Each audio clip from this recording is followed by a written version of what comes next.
Hello, pocket knife community, knife lovers, knife enthusiasts, interested viewers. I was searching the internet and I'm definitely not getting any plugs from Midway for this, but I'm gonna just have to say it. And I went on Midway USA and found this. I thought it was interesting. 49 bucks. So let me just get into it. What caught my eye was number one, it's a buck knife, and I love buck. Okay, I love the old traditional buck knife brand. Two, it's a fixed blade, which every once in a while I pick up a fixed blade here and there. Three, it had a polymer sheath. So for me, after a few run-ins with fixed blades that didn't have decent sheaths, I refused to buy a fixed blade that doesn't have something that's, you know, robust, stout, something that is a usable sheath. If you go back into my archives and you look up, I did a video on properties of a survival knife, fixed blade. I cheerlead the importance of a sheath as well as the knife. I mean, what's this? You can't walk around with a fixed blade that doesn't have a sheath or has a substandard one. And I didn't know how good this is, but 49 bucks. It's a buck knife. Took a look at it, a few of the properties. Figured I'd pick it up, and I'm glad I did. So let's just get into it. This is called the Buck 863. Selkirk. Okay, and it is a fixed blade, 4.6-inch drop point. That's another thing I like about it. It's not huge, right? It's not a big, huge fixed blade. It's more of on the smaller end. Yeah. So, a few things that definitely catch your eye immediately about this. Number one, first of all, the micarta handle is just, I really like it. Micarta, as we know, is a really, really good material for knife handles, knife scales. Has all those good properties that we like. The feel. But this is a harder micarta. It's one of those micarta that you could actually mistake for G10, but it still has that good, strong feel about it. And another thing I like about it is, the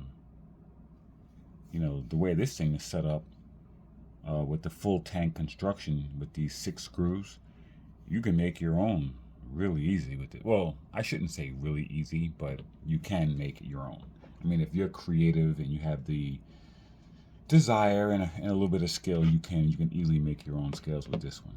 Okay, so it's got the 4.6 drop point blade. It's 420 HC steel, which isn't shocking. I mean, it's 49 bucks, But what I thought was really interesting, and I'm not sure if I even knew this, but it's heat treated to a Rockwell of 58. That's good, especially since usually when I think of 420, I think of something that it's going to require sharpening, and it's not going to be hard to sharpen. You're going to easily be able to put a little edge on this, especially if you need to put something on it in the field, you can. But that's pretty good hardness for this. So yeah, so like I said, 4.6 on the blade, drop point. It's got these steel, the bolsters, right? The 420, the 420 is of course throughout the construction, but the bolsters are steel.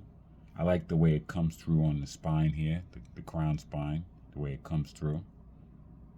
And I also am huge on the rear bolster here, just coming through on the construction of the handle. right? Oh, I'm gonna mess up my mat. Why did I do that? Yeah, no, hammer. I love that. You can use that to strike. That's really important. I always talk about that with a few of my other fixed blades, that knives that don't have a pummel or a hard point on the back side to use as a striking. You know, a lot of times in the field, survival knives, you need to be able to strike something, and you don't want to use certain other parts of the knife for it. This is what this butt end could be used for. I love that. You know, yeah. So yeah, that's really nice. I love the way this is all constructed. Really nice. Um, you know, another thing too, the jimping. I'm gonna compare this to a knife, my favorite actually, fixed blade, um, is the free rein. You know, I love the free rein. I have one in Magna Cut, and I have one in Aus 10. And I've discussed the free rein and how much I like it. And, the only real complaint I have about the free rein, honestly, all the attributes I love. I love the size, and I'm not gonna get into all that. I've discussed that before, but the only thing about this knife that I could really criticize hard is this. This is crazy. Why you would do this on the back here. I much prefer the jimping that they used on this knife, or nothing at all.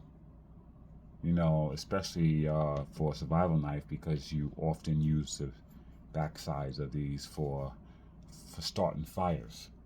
So there's plenty of space here that is flat enough where you can use the fire starter. Um, you can use the fire starter, but hold on a second, guys. I gotta.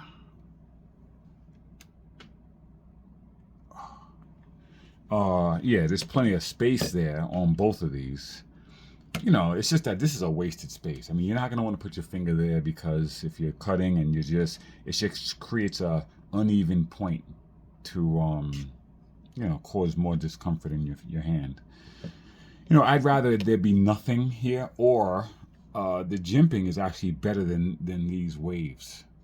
I could see myself pushing down on the jimping, even though the flat spot is even better. Either way, for bushcrafting, I'm saying. Yeah, so, but that would be my only criticism of this knife.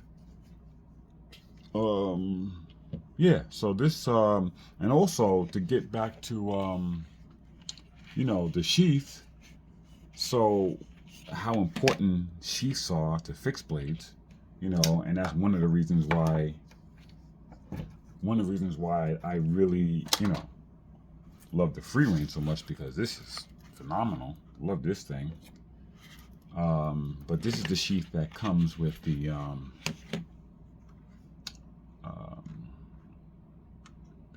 Buck 863, and really interesting.